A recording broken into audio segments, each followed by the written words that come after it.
આજે બંધ શકું છું કોઈ આગળ.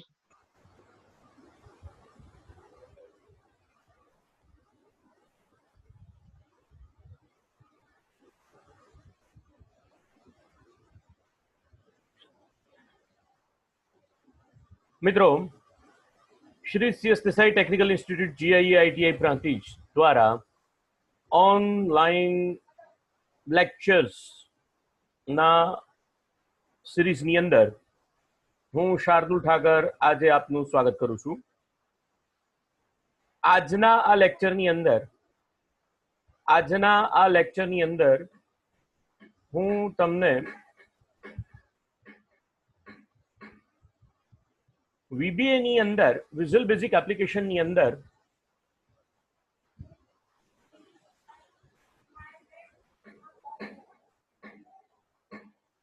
ઓબ્જેક્ટ ઓરિએન્ટેડ પ્રોગ્રામિંગ, અત્યાર સુધી આપણે જે કંઈ પણ પ્રોગ્રામિંગની ટેકનિક જોઈ અથવા તો આપણે જે કંઈ પણ સ્ટેટમેન્ટ જોયા અથવા VBA ના ફંક્શન્સ જોયા અથવા જે કંઈ પણ આપણે ટેકનિક્સ જોઈ એ મૂળભૂત રીતે સરળતા ખાતર એમ કહી શકાય કે ટોપ ડાઉન એપ્રોચની એપ્લિકેશન્સ હતી અથવા ટોપ ડાઉન એપ્રોચના સંદર્ભથી લખવામાં આવતા પ્રોગ્રામ્સ માટેની બાબતોને જોઈ. આજે હું ફરી એક વખત તમારી સાથે વિઝ્યુઅલ બેઝિક એપ્લિકેશન જે છે તે જેને કહેવાય કે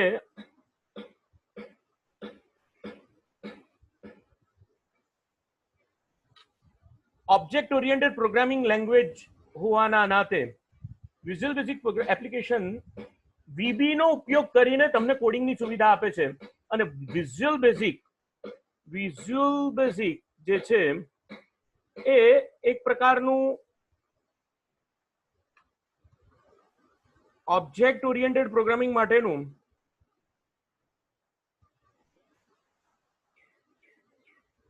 ઓબ્જેક્ટ ઓરિએન્ટેડ પ્રોગ્રામિંગ સપોર્ટ કરતી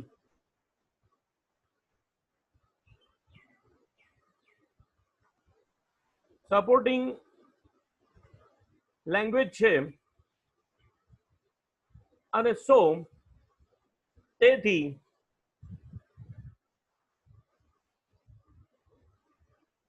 ઓબ્જેક્ટ ઓરિએન્ટેડ પ્રોગ્રામિંગ સિસ્ટમના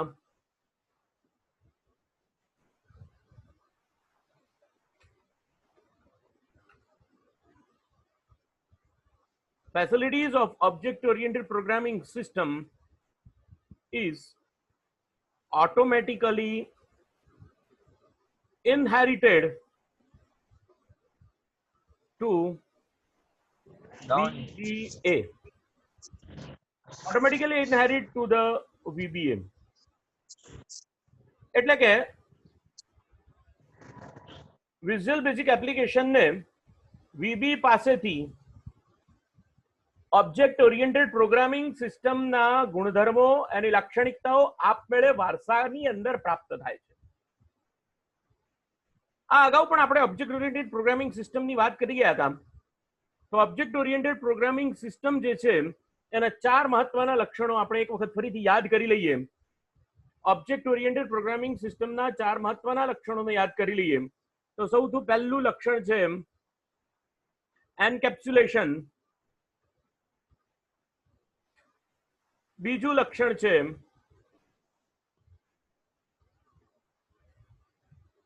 એબ્સ્ટ્રેક્શન. ત્રીજું લક્ષણ છે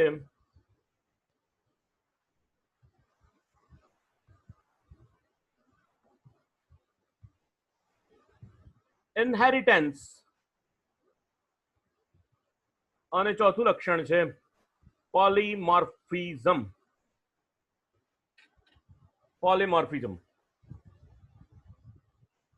આ ચારે ચાર લક્ષણો જે છે એ કોઈ પણ ઓબ્જેક્ટ ઓરિએન્ટેડ પ્રોગ્રામિંગ સિસ્ટમ પાસે હોવા જોઈએ એવું આપણે બધા આગળ અભ્યાસ કરી ગયા છીએ.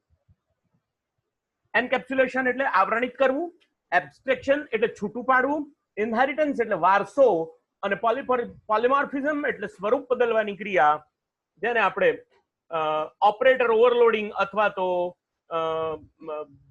અને ક્લાસ ઓવરલોડિંગ, ઓબ્જેક્ટ ઓવરલોડિંગ પણ કહીએ છીએ. પોલીમોર્ફિઝમ એટલે સ્વરૂપ બદલવાની ક્રિયા છે. એને કેવી રીતે થાય એટલે સમજીશું પછી. પણ ટૂંકમાં ચાર લક્ષણો જે છે તે ઓબ્જેક્ટ ઓરિએન્ટેડ પ્રોગ્રામિંગના અગત્યના ચાર લક્ષણો છે.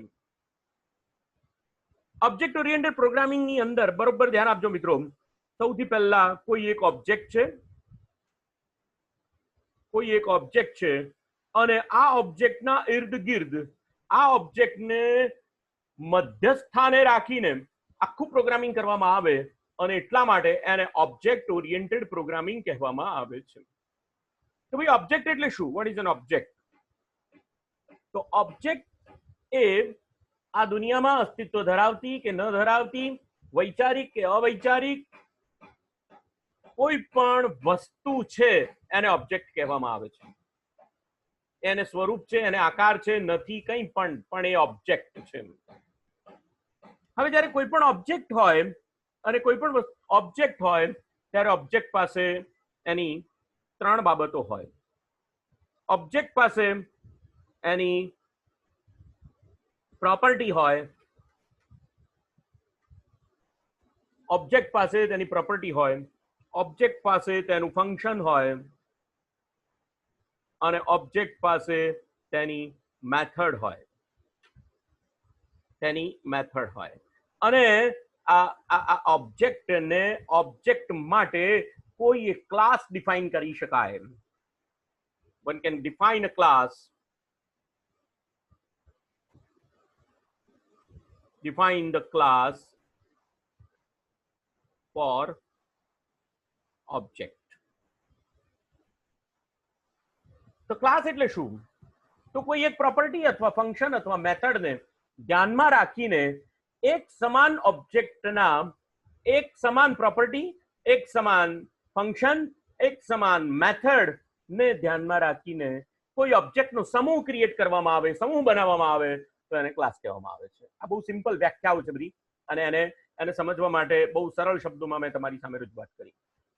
તો ઓબ્જેક્ટ ઉદાહરણ તરીકે સાયકલ એ ઓબ્જેક્ટ છે. જો સાયકલ ઓબ્જેક્ટ હોય તો એની પ્રોપર્ટી કઈ કહેવાશે? સાયકલ જો ઓબ્જેક્ટ હોય તો એની પ્રોપર્ટી કઈ કહેવાશે? તો સાયકલ ઓબ્જેક્ટ માટે ઓબ્જેક્ટનું નામ, ઓબ્જેક્ટની સાઇઝ,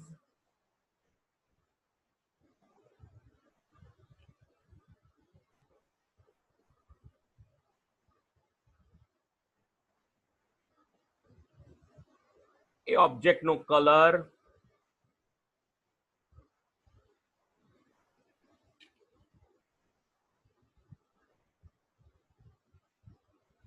એ ઓબ્જેક્ટ જે છે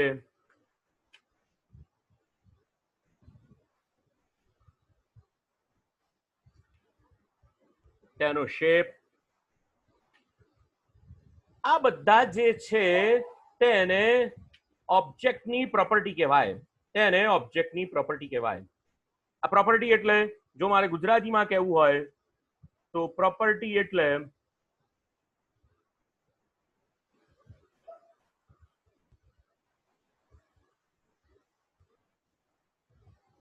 ગુણધર્મ. હિન્દીમાં લખાઈ ગયું, કઈ વાંધો નહીં. પ્રોપર્ટી એટલે ગુણધર્મ.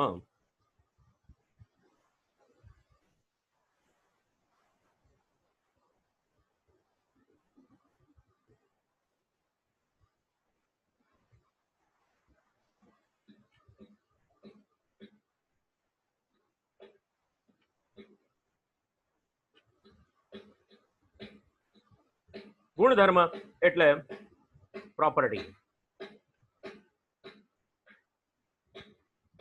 એટલે પ્રોપર્ટી.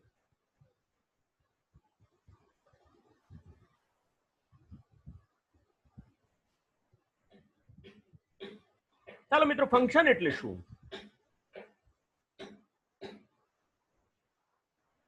ફંક્શન એટલે કાર્ય. આપણે સમજીએ છીએ ફંક્શન એટલે કાર્ય અને મેથડ એટલે ગુજરાતીમાં એને કહેવું હોય મારે તો એને કહેવામાં આવશે પદ્ધતિ. કોઈ પણ ઓબ્જેક્ટ પાસે આ ત્રણ વસ્તુ હોય, એનું ગુણધર્મ હોય, એનું કાર્ય હોય અને પદ્ધતિ હોય. ચાલો સાયકલ ઓબ્જેક્ટ માટે શું ફંક્શન છે? સાયકલ ઓબ્જેક્ટ માટે ફંક્શન શું? સાયકલ ઓબ્જેક્ટનું ફંક્શન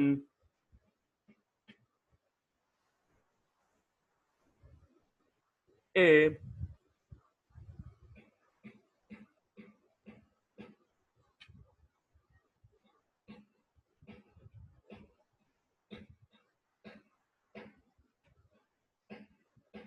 મુવમેન્ટ. સાયકલ ઓબ્જેક્ટનું કાર્ય શું? તો ભાઈ એક સ્થળેથી બીજી જગ્યાએ વ્યક્તિને પહોંચાડવો. જો વ્યક્તિ એના ઉપર વ્યક્તિને બરોબર છે, પહોંચાડવાનું એનું કાર્ય છે, પહોંચાડવાનું એનું કાર્ય છે, મુવમેન્ટ કરાવવાનું કાર્ય છે.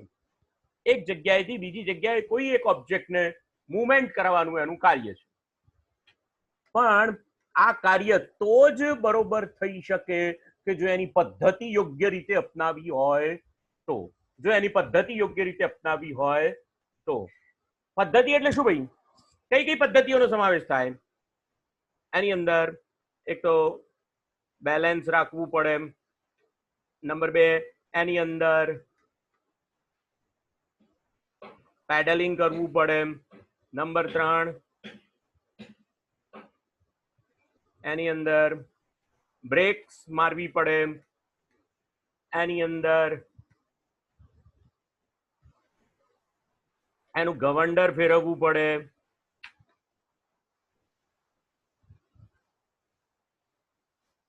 એને આપણે સ્ટીયરિંગ કહીએ. ચલો, એનું સ્ટીયરિંગ ફેરવવું પડે. એની અંદર એનો બેલ વગાડવો પડે. જો આ બધી પદ્ધતિઓ એક સમાન રીતે કરવામાં ન આવે તો એનું ફંક્શન પ્રોપરલી પૂરું પડશે નહીં. આ બહુ એક સિમ્પલ એક્ઝામ્પલ દ્વારા મેં તમને સમજાવ્યું. ગુણધર્મ, કાર્ય અને પદ્ધતિ. તમને પેડલિંગ કરતા આવડે છે, તમને બ્રેક મારતા આવડે છે, તમને સ્ટીયરિંગ ફેરવતા આવડે છે, તમને ઘંટડી વગાડતા પણ આવડે છે, પણ તમને એનું બેલેન્સ રાખતા આવડતું નથી. એ બે વ્હીલ્સનું બેલેન્સ રાખતા નથી આવડતું, તો તમે એ તમારું કાર્ય પૂરું થશે નહીં. એ મુવમેન્ટ થઈ શકશે નહીં, એ પ્રોપરલી કામ કરી શકશે નહીં. આ બધા વસ્તુઓનો સમન્વય એટલે આ ઓબ્જેક્ટ જે છે એ that is a one type of system is there. One type of system is there. એની પદ્ધતિ, સિસ્ટમને પણ પદ્ધતિ કહેવામાં આવે છે. System is also a method. અહીંયા આગળ પણ ઓબ્જેક્ટ ઓરિએન્ટેડ પ્રોગ્રામિંગની અંદર આ બાબતો સમજવી ખૂબ જ જરૂરી છે. તો આ મેં તમને શા માટે સમજાવ્યું? તો મેં આ તમને એટલા માટે સમજાવ્યું, કે હવે પછીના જે કંઈ પણ લેક્ચર્સ છે એની અંદર ઓબ્જેક્ટ ઓરિએન્ટેડ પ્રોગ્રામિંગ સિસ્ટમ સાથે તમારે કાર્ય કરવાનું છે. તો અહીંયા ઓબ્જેક્ટ કોણ છે ભાઈ? Who is an object? દરેક જુદા જુદા લેવલ ઉપર જુદા જુદા ઓબ્જેક્ટ્સ અવેલેબલ છે. તો ભાઈ જુદા જુદા ઓબ્જેક્ટ્સ એટલે કયા કયા ઓબ્જેક્ટ? જુદા જુદા લેવલ એટલે કયા કયા લેવલ્સ? તો તમે ઉદાહરણ તરીકે કોઈ એક એક્સેલની શીટ છે, ઉદાહરણ તરીકે તમે કોઈ એક્સેલની શીટ છે અને આ એક્સેલની શીટની અંદર તમે કોઈ એક ફંક્શન લખો છો કે ભાઈ ઇક્વલ ટુ સમ અને A1 to A10 એમ તમે આ એક ફંક્શન લખ્યું. આ એક ફંક્શન તમે આની અંદર લખ્યું, તો આ ફંક્શને તમને જવાબ આપ્યો. પણ આ ફંક્શન સુધી પહોંચવા માટે ફંક્શન સુધી કેવી રીતે પહોંચી શકાય? વેર ધીસ ફંક્શન ઇઝ. આ ફંક્શન એ શું છે? તો જો આ ફંક્શનને આપણે ઓબ્જેક્ટ માનીએ તો અહીંયા ધ્યાન આપો. અહીંયા સપોઝ કે સમ જે છે that is a one type of object. Sum is an object.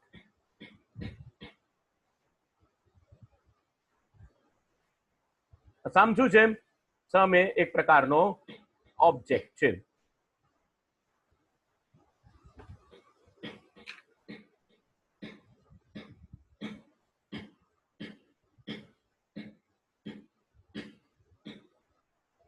Sum object છે. પણ આ ઓબ્જેક્ટ કોનો ઓબ્જેક્ટ છે? તો આ સમ ક્યાં લખ્યું છે મેમ? તો જુઓ, તો સમ ક્યાં લખ્યું છે? વર્કશીટ અથવા તો શીટ 1 નો ઓબ્જેક્ટ છે. તો તો આ સમ જે છે એ કોનો ઓબ્જેક્ટ છે? સમ જે છે તે શીટનો ઓબ્જેક્ટ છે. તો આ શીટ જે છે, શીટ 1 એ કોનો ઓબ્જેક્ટ છે? એ કોનો સંબંધી છે? હુ ઇઝ ધ શીટ 1 કોની સાથે રિલેટ કરે છે? તો શીટ 1 જે છે તે વર્કબુક સાથે રિલેટ કરે છે. કેટલી વર્કબુક છે? આ ફાઇલનું નામ શું છે? આ એક્સેલ ની કોઈ એક ફાઇલ છે. આ ફાઇલનું નામ શું છે? તો આ ફાઇલનું નામ book 1 છે. કેમ ભાઈ? કારણ કે એની અંદર ઘણી બધી શીટ્સ આવેલી છે અને આ શીટ છે એની અંદર પહેલા નંબરની શીટ અને એની અંદર અચ્છા તો આ વર્કબુક જે છે ક્યાં છે ભાઈ? તો વર્કબુક ક્યાંથી શરૂ થશે? તો વર્કબુક જે છે એ કોને રિલેટ કરે છે? તો વર્કબુક જે છે એ એક્સેલ ને રિલેટ કરે છે. વર્કબુક કોને રિલેટ કરે છે? તો એક્સેલ ને રિલેટ કરે છે. વર્કબુક કોને રિલેટ કરે છે? એક્સેલ ને રિલેટ કરે છે. અને એક્સેલ કોને રિલેટ કરે છે? તો એક્સેલ હંમેશા ઓએસ ને રિલેટ કરે છે, ઓપરેટિંગ સિસ્ટમને રિલેટ કરે છે. ઓપરેટિંગ સિસ્ટમને રિલેટ કરે છે. તો મારે સમ સુધી અત્યાર સુધી આપણે બધા આવું નથી કરતા આવ્યા, છતાં પણ જો મારે સમ સુધી પહોંચવું હોય તો આ એક્સેલ જે છે એને એપ્લિકેશન કહેવામાં આવશે. તો એક્સેલ ઇઝ એપ્લિકેશન. એટલે સૌથી પહેલા શરૂઆત ક્યાંથી કરવી પડશે? એપ્લિકેશનનો ઓબ્જેક્ટ વર્કબુક. આ વર્કબુકનો ઓબ્જેક્ટ એ વર્કશીટ. આ વર્કશીટની અંદર જે ઓબ્જેક્ટ છે બે પ્રકારના હોઈ શકે. અચ્છા, હવે અહીંયાથી થોડુંક આપણે બદલીશું. વર્કશીટનું ફંક્શન છે. આ વર્કશીટનું શું છે? સમ એ ઓબ્જેક્ટ કહીએ અથવા એનું ફંક્શન કહીએ. પણ અહીંયા જે ઓબ્જેક્ટ છે, હવે જે છે વાત કરીશું તે જરા અલગ પરિપ્રેક્ષ્યમાં વાત કરીશું. વર્કબુક પાસે વર્કશીટ પાસે બે પ્રકારના ઓબ્જેક્ટ હોઈ શકે. એક જેને અહીંયાથી ડેવલપર મેનુની અંદરથી ઓપન કરી શકાય. ડેવલપર મેનુની અંદરથી અહીંયા ઓપન કરી શકાય.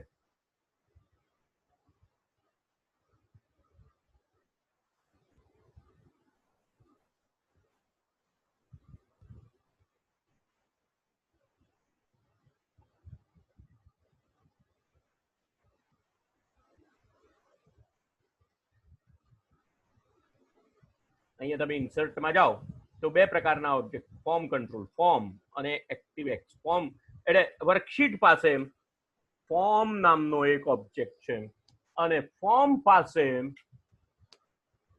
પાસે ફરી પાછા બે ઓબ્જેક્ટ છે. એક ફોર્મ કંટ્રોલ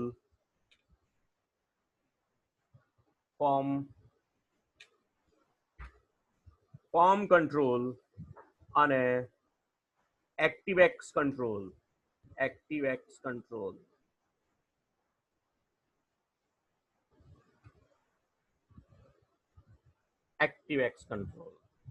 અને આને ફરી એટલે જુઓ, દરેક ઓબ્જેક્ટ જે છે ને એની પ્રોપર્ટી અલગ છે, એની મેથડ અલગ છે.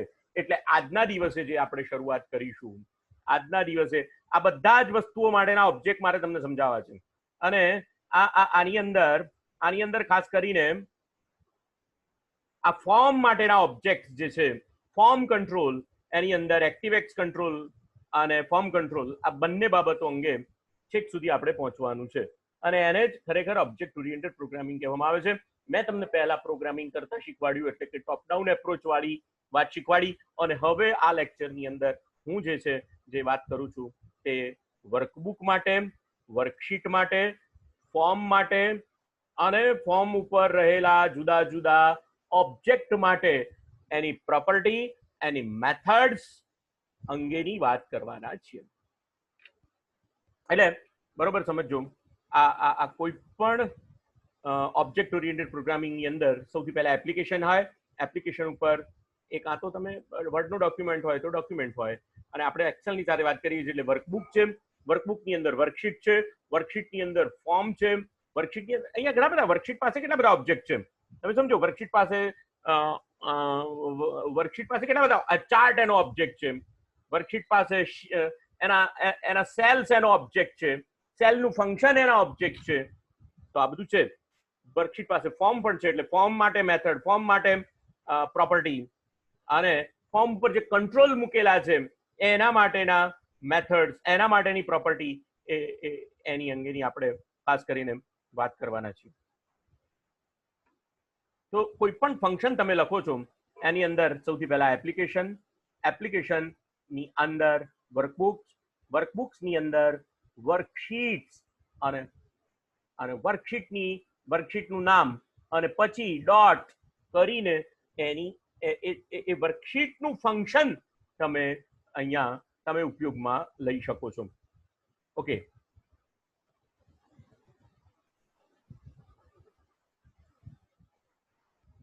તો આપણે વર્કબુક થી શરૂ કરીશું. Collection is a series of items where each item has the same characteristic. In other words, all items can be described the same way. Programmatically, a collection is a series of items where all items share the same property and methods, if any. For example, if you want to loop through the worksheets in a workbook, you can refer worksheet collection of the workbook and use the worksheet.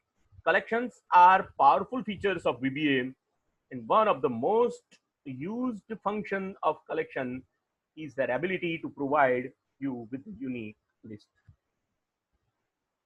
So workbook, that is an object. Collection can hold a lot of data with one variable. The data in a collection does not have to be the same type, like using variant array. Also, you didn't have allocate memory for the collection like you do for the arrays. You simply add items to the collection and memory it allocates dynamically. The collection has four methods and no properties. They are add, count, item, and remove. Charts, workbook, shapes, and are the sum of the collection in VBA. Collection એટલે જથ્થો. અહીંયા આગળ સરસ એને સમજાવવા પ્રયત્ન કર્યો. Collection એટલે જથ્થો. પણ આ જથ્થો શેનો છે? વેરિયેબલ્સનો જથ્થો છે. પણ આ વેરિયેબલ આપણે જે એરે ડિક્લેર કરીએ છીએ અથવા આપણે સાદા વેરિયેબલ જે મેમરીની અંદર વાપરીએ છીએ જેના માટે એલોકેટ કરવામાં આવે છે મેમરી, એવા વેરિયેબલ નથી. આ ફક્ત અને ફક્ત એક પ્રકારનું કલેક્શન છે. આ એક પ્રકારનું કલેક્શન છે. આ કલેક્શન શેના માટેનું હોઈ શકે? આ કલેક્શનની અંદર મેથડ્સ છે. મેથડ્સ એટલે પ્રક્રિયા છે. આ દરેક કલેક્શનની અંદર મેથડ છે. કઈ મેથડ છે?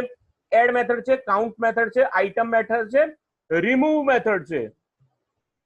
અને કલેક્શન કોણ છે? બરોબર, ધ્યાન આપજો. અહીંયા કલેક્શન બે બાબતો છે.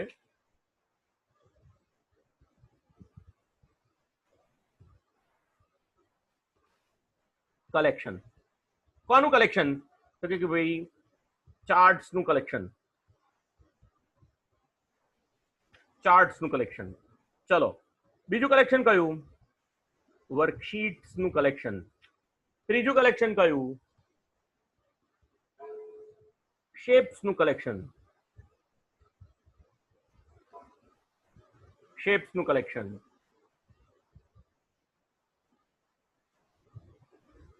આ કલેક્શન્સ માટે મેથડ્સ કઈ છે?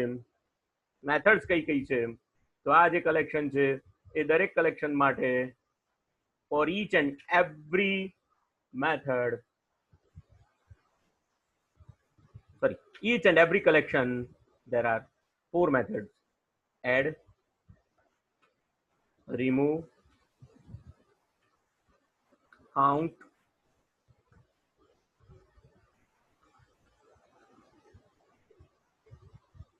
item. આ ચાર મેથડ્સ. ચાર્ટ માટે પણ એડ, કાં તો ચાર્ટને એડ કરાવવો હોય, ની અંદર ઉમેરવો હોય, ચાર્ટને કાઢી નાખવો હોય, ચાર્ટની ગણતરી કરવી હોય, અને ચાર્ટની આઇટમ કઈ છે જોવું હોય. વર્કશીટ એડ કરવી હોય, રિમૂવ કરવી હોય, કાઉન્ટ કરવી હોય, શેપ એડ કરવા હોય, રિમૂવ કરવા હોય, કાઉન્ટ કરવા હોય, આઈટમ, આ જે છે તે આ કલેક્શનની મેથડ્સ છે. આ કલેક્શનની મેથડ છે. તો વર્કબુક ઓબ્જેક્ટ એટલે વર્કબુક જે છે એને જો આપણે ઓબ્જેક્ટ તરીકે જોઈએ તો workbook object is a member of workbooks collection. એટલે વર્કબુકનું મેમ્બર છે. કોનો? વર્કબુક્સ નામના ઓબ્જેક્ટનો મેમ્બર છે. કોણ? Workbook. The workbook collection contains all the workbook objects currently open in Microsoft Excel. એટલે એક્સેલ ની અંદર જેટલી તમે ફાઇલ ઓપન કરેલી હશે દરેકે દરેક વર્કબુક છે અને દરેકે દરેક માટે એ વર્કબુક્સ છે અને દરેકે દરેક વર્કબુક માટે એક વર્કબુક એ એનો ઓબ્જેક્ટ મળશે. this workbook property, this workbook property. હવે જો અહીંયા આગળ પ્રોપર્ટી કઈ આવે છે, બરોબર ધ્યાન આપજો. અહીંયા આગળ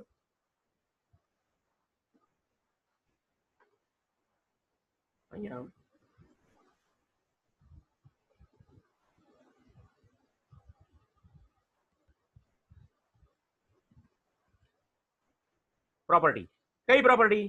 તો ધીસ. સૌથી પહેલી પ્રોપર્ટી કઈ? તો ધીસ પ્રોપર્ટી એટલે આ ચાલુ. જે વર્કબુકમાં તમે એક્ટિવ જે ધીસ અથવા તો એને આપણે બીજા શબ્દોમાં એક્ટિવ પણ કહી શકીએ છીએ. જે વર્કબુક એક્ટિવ છે એ વર્કબુકમાં એક વર્કબુકને જો તમારે ધ્યાનમાં લેવી હોય તો સીધા ધીસ શબ્દથી એને ઉપયોગમાં લઈ શકો.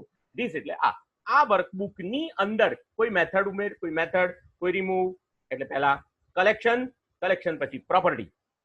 અચ્છા, this workbook property returns a workbook where the Visual Basic Code is running.